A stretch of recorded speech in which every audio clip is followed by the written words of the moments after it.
From the Presidential Palace, Manila, Dateline Malacañang.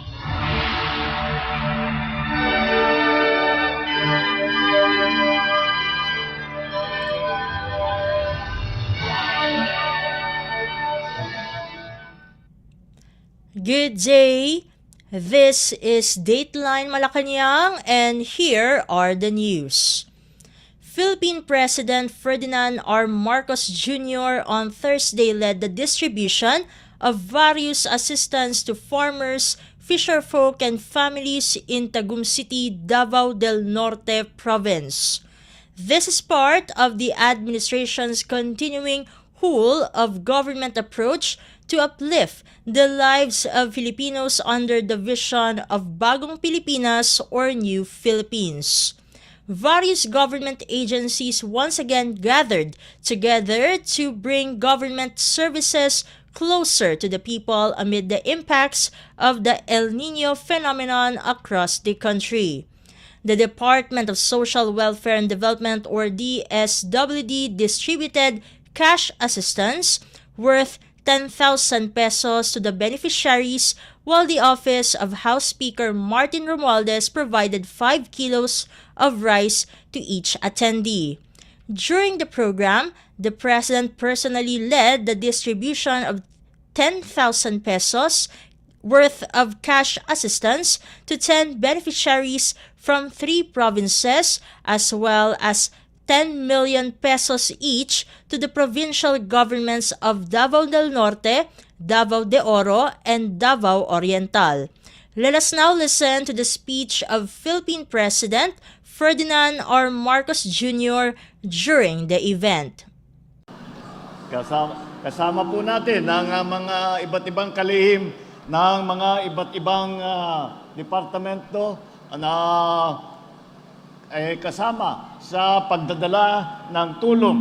At ito po ay dahil ang aming nakita pagka-trabaho ng pamahalaan, kung minsan, kagaya nitong aming ginagawa ngayon, ay hindi talaga kakayanin ng isang departamento lamang. Kaya lahat po ng mga departamento na makakatulong ay isinasama namin. At ito po ang tawag namin ng whole of government approach. Ibig sabihin, yung buong pamahalaan, hindi lang isang department, hindi lamang isang ahensya, kung hindi ang buong pamahalaan ay nandyan upang pagandahin at gawing matagumpay itong ating mga programa. Nandito po ang ating DA Secretary, Secretary Kiko Laurel,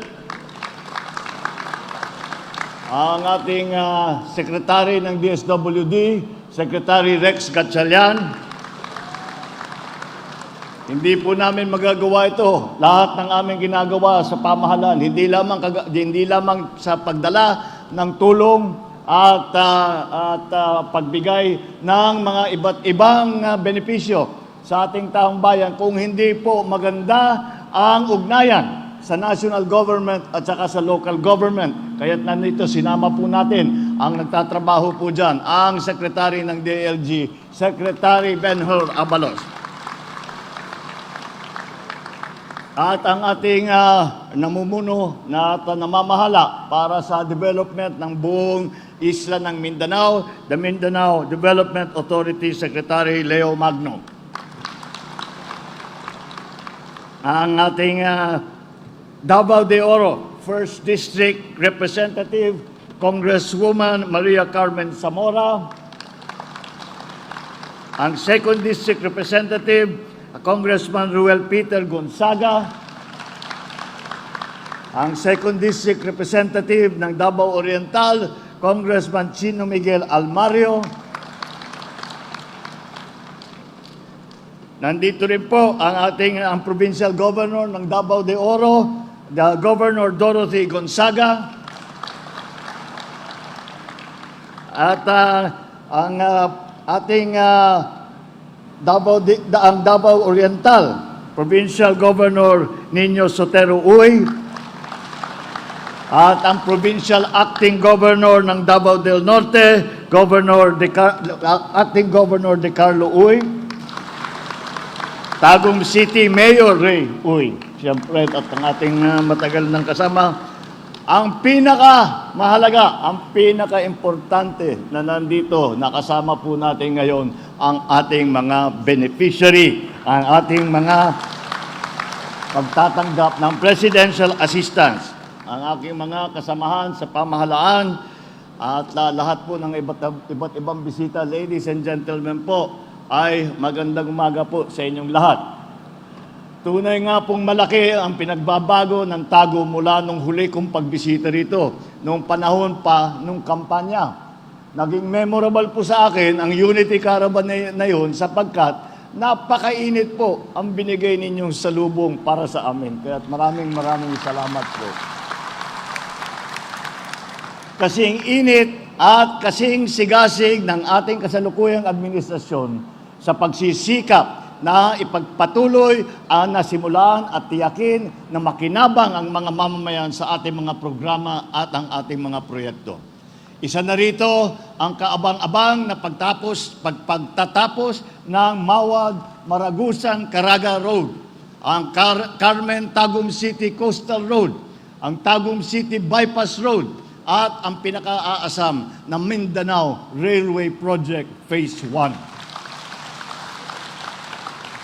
Kapag po itong malalaking proyekto na ito ay natapos na ito, hindi lamang ginhawa sa biyahe ang mararamdaman natin, kung hindi ang mas mabilis din ang pagpasok ng kaunlaran dito.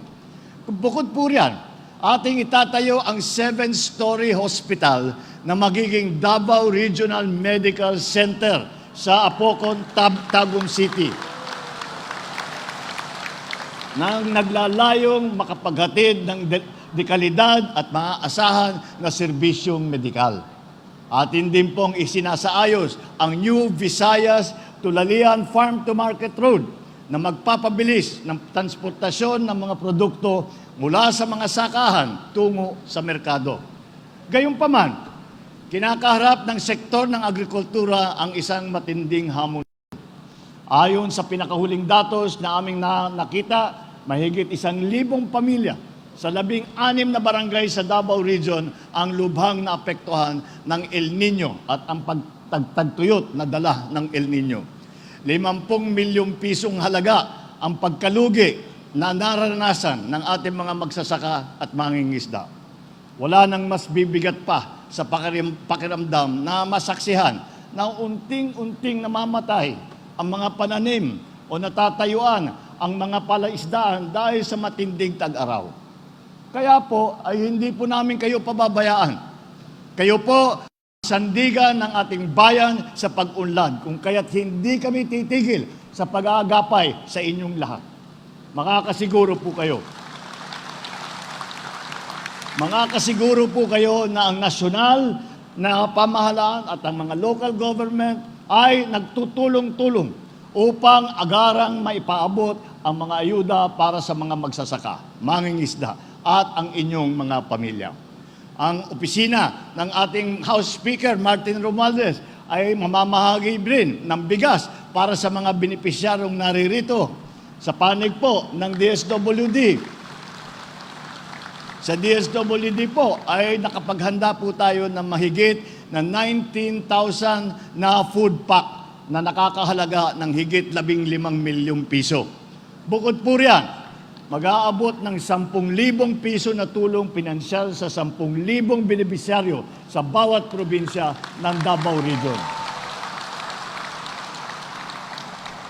Sa inyong lugar po ito, sa Davao del Norte, ay aabot sa 10 milyong pisong halaga ang tulong at ayuda sa mga magsasaka at mangingisda ang maibabahagi ngayong araw. Ilan lamang po rito ang mga unit ng rice combine harvester. Nakita po nandyan po yung floating tillers, walk-behind transplanters at 4-wheel tractor na ibinibigay sa Purok 4, Anibongan Carmen Irrigators Association. Nandun po sila at nakahilera po yung ating mga gamit na dinala. Yan po yung nakikita ninyo, hindi yan lamang, sample lang yan. Siguro yung mga harvester, yung mga traktor, tatatlong po yan. Yung mga bangka, mas marami, hindi po yan. Baka naman isipin nyo, 2 lang ang dinala namin, 3 lang ang dinala namin. Hindi po. para lang masaksihan natin ang pag-turnover, kaya't nandito po sila. Ngunit yung ibang mga gamit, ibang mga makinarya ay naipadala na namin sa iba't ibang bahagi ng iba't ibang probinsya. Magbabahagi din po tayo ng mga kambing at kagamitan sa pagpapalaki sa kanila. Hangad din natin na may angat ang kalakalan ng niyugan sa inyong probinsya. Kaya po, nagbibigay po tayo ng maraming sisian at pataba na bahagi ng ating coconut fertilization project. Para naman sa ating mga mangingisda, ay i-turn over po natin ang 30 unit na bangkang gagamitin sa pangingisda, ang FB Pagbabago Boats. Inatasan din natin ang mga ahensya sa pangunguna ng DNR at BIFAR na payabungin ang mga supply ng isda sa pamamagitan ng aquaculture production na pagtatanim sa ating mga mangrove areas.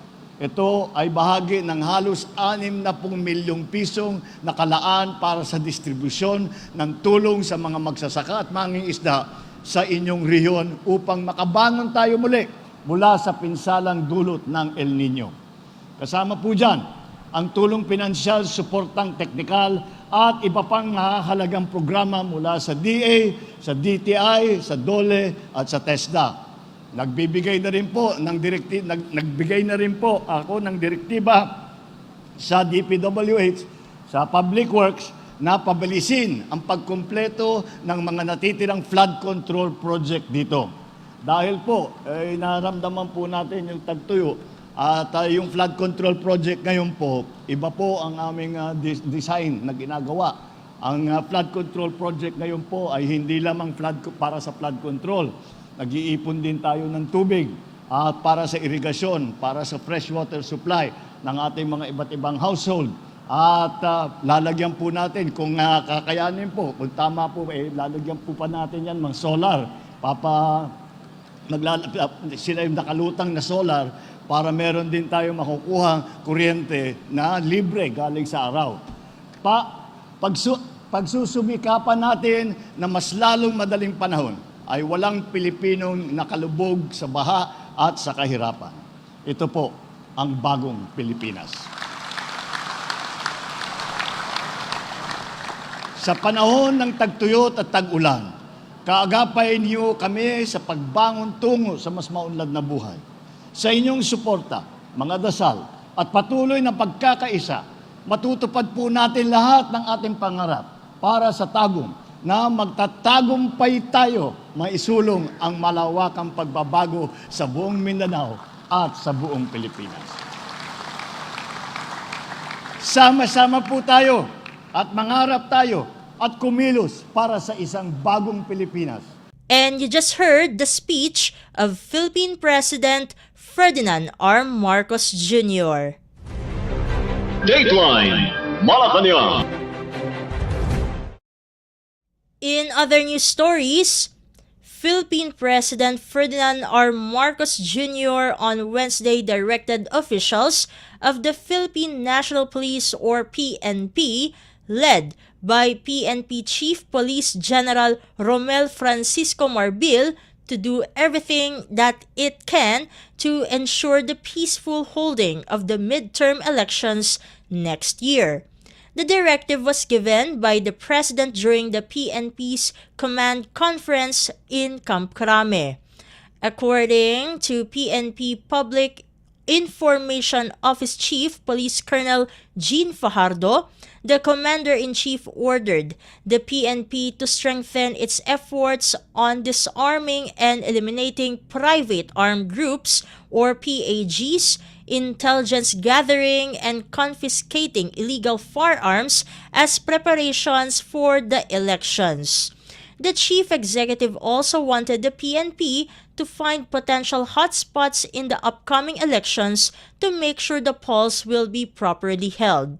Besides this, President Marcos underscored the importance of laying out security preparations early for the celebration of Independence Day on June 12th and his State of the Nation address or SONA next month. Meanwhile, President Marcos supports the plans of the PNP to implement right-sizing in its ranks to maximize police force and increase police visibility in the country. With this, the president said it will prevent redundant jobs and responsibilities of the police force. This will also strengthen programs and projects of the PNP in the community. Department of the Interior and Local Government or DILG Secretary Ben-Hur Abalos, for his part, said the government's plan is to clearly outline the functions, investigation, and operation of PNP personnel. Dateline Malacañang. Meanwhile, Philippine President Ferdinand R. Marcos Jr. has declared Monday, June 17th, a regular holiday to give way to the observance of Idil Adha or the Feast of Sacrifice. Proclamation number 579, signed by Executive Secretary Lucas Bersamin, signed on June 4th, declares the holiday all throughout the country.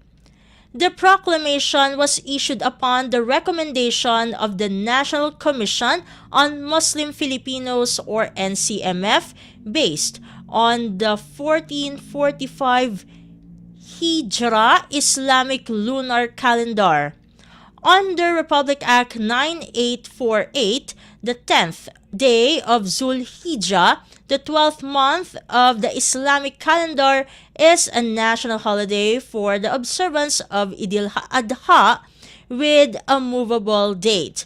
Idil Adha is the second major festival for Muslims after Idil Fitr, which is celebrated at the end of Ramadan, the holy month of fasting. It commemorates Prophet Abraham's willingness to sacrifice his son as an act of obedience to God's command. Dateline Malacañang.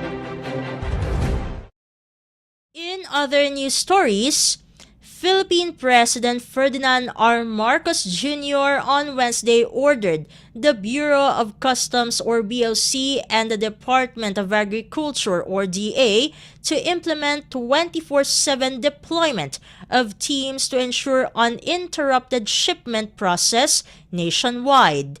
Speaking during the fourth meeting with the Private Sector Advisory Council or PSAC Infrastructure Sector Group, the President emphasized the importance of round-the-clock shipment process to accommodate the arrival of more ships into the country. In a news release, Presidential Communications Office or PCO said the chief executive wants the same number of people 24 hours, which means 3 8-hour shifts. President Marcos made the remarks following the recommendation of the PSAC to let the BOC and the DA produce a shifting schedule, ensuring 24/7 operations across government services relating to logistics and supply chains. The PSAC said this move would ensure continuous inspection, clearance, and payment process, significantly reducing cost and time, particularly on the X-ray scanning operations of the BOC and DA's office, tasked to inspect reefer vans. Present during the meeting in Malacañang were PSAC Strategic Convenor Sabine Aboitis, President and CEO of the Aboitis Equity Ventures Incorporated, along with PSAC members Enrique Razon, Manuel Pangilinan, Eric Ramon Recto, Joan De Asis, Ramoncito Fernandez, Rogelio Singson, Christian Gonzalez, and Daniel Aboitis.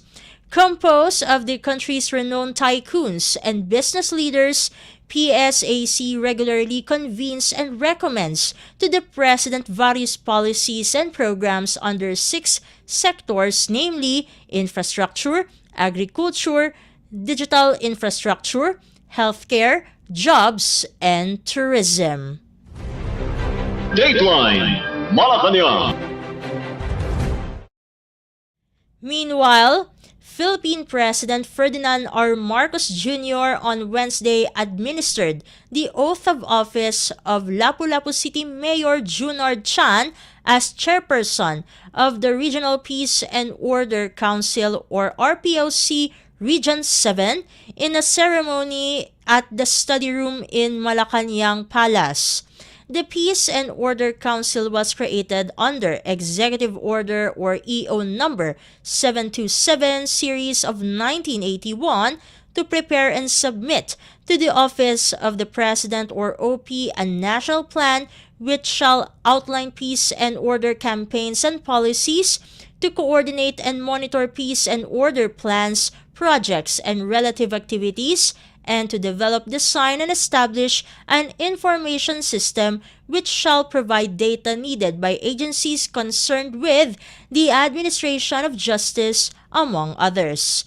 EO number 7730 or series of 2009 calls for a further reorganization of the Peace and Order Council where every region, province, city, and municipality in the country is mandated to create a POC. As chairperson of the RPOC Region 7, Mayor Chan is set to lead the region in the collaborative effort to further strengthen measures in promoting safety and security among Filipinos as well as ensuring peace and order across the country. Dateline Malacañang. In other news stories, Philippine Department of Foreign Affairs or DFA Secretary Enrique Manalo said the relations between the Philippines and the United Arab Emirates or UAE are at their highest point since the two states formally established diplomatic ties 50 years ago.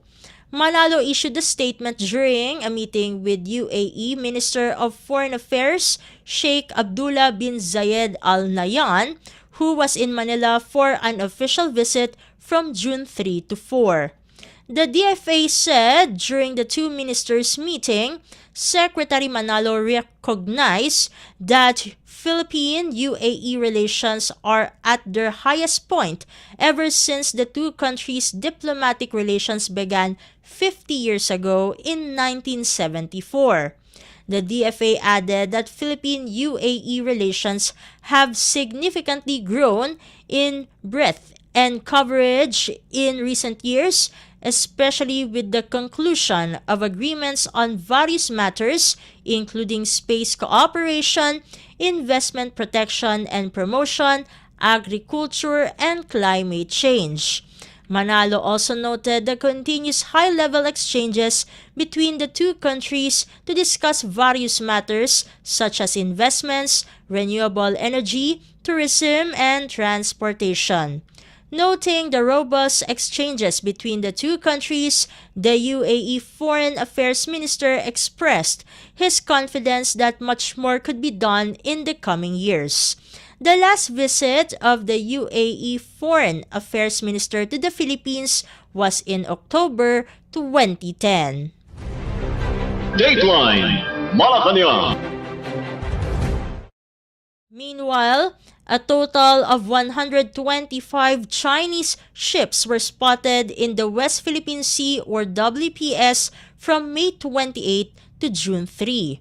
In an advisory on Tuesday evening, Philippine Navy spokesperson for the WPS Commodore Roy Vicente Trinidad said these include 9 China Coast Guard vessels or CCGVs, 11 People's Liberation Army Navy or planned ships, and 105 China Maritime Militia vessels or CMMVs.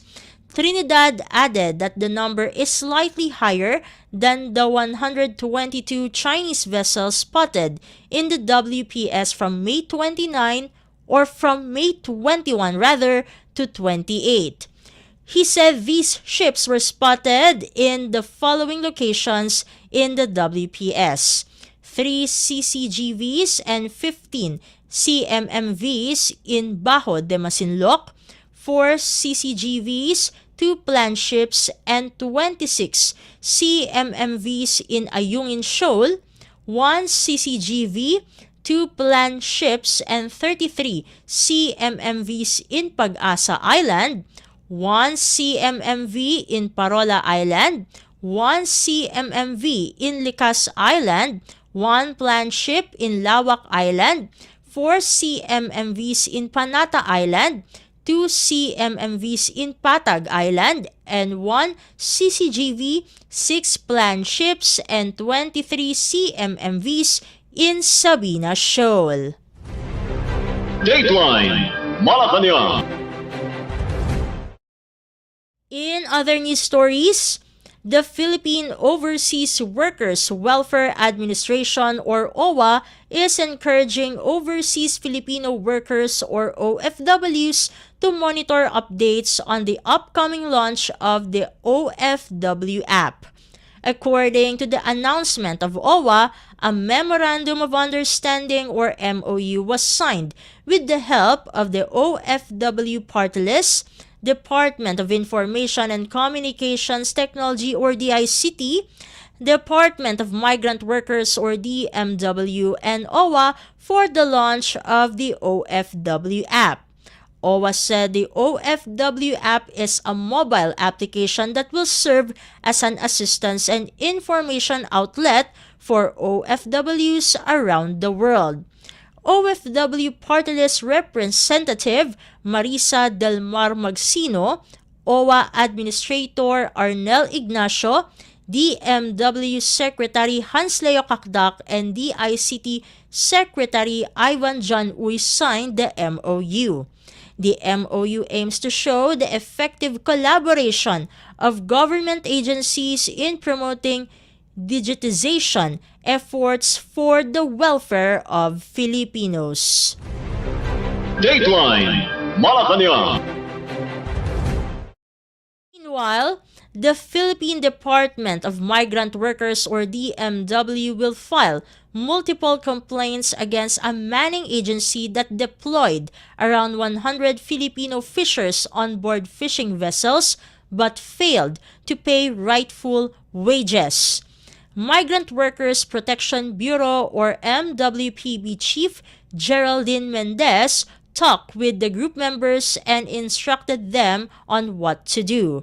Mendez said the MW lawyers and paralegals were on hand to help the complainants with their statements, which will later form the basis for filing complaints and claims against the manning agency. The Filipino fishers reported that they were hired to deploy on-board vessels to the Indian Ocean. Among the complaints include non-payment of wages, incorrect wage payments, poor working conditions, irregular work hours, and allegedly being fed expired food. DMW spokesperson Toby Nebrida said the manning agency Buantala Manning Incorporated failed to monitor the status and condition of their deployed workers. Dateline Malacañang. And finally, the Philippines inflation or the increase in prices of goods and services slightly increased to 3.9% this May from the 3.8% headline inflation in April. In a report by the Philippine Statistics Authority or PSA Chief and National Statistician Claire Dennis Mapa, the main driver of the increase in the level of inflation is the expansion of prices of electricity and liquefied petroleum gas or LPG. Also contributing to the increase in inflation is transport or the increase in prices of gasoline, diesel, and fare on ships. In the ranks of food, data shows lower inflation on rice, flour, and bread, as well as milk, bananas, and onions. Meanwhile, increase in prices of chicken and ginger went up, while no increase was registered on the prices of fish this May. In the National Capital Region or NCR, inflation also quickened to to 3.1% from the 2.8% in April due to the increase of prices of food and non-alcoholic beverages like chicken and rice. In the meantime, inflation rate outside the NCR remains at 4.1%. Dateline Malacañang. Before we conclude our program, we would like to invite everyone to come and visit our Facebook page and YouTube channel at the Radyo Pilipinas World Service. You will be able to hear and view our Filipino and English programs, including news updates here in the Philippines. Kindly subscribe, like, and share our posts as well. And that concludes this edition of Dateline Malacañang for Radyo Pilipinas World Service. This has been Steph Vicente. Good day and stay safe, everyone. From the Presidential Palace, Manila, Dateline Malacañang.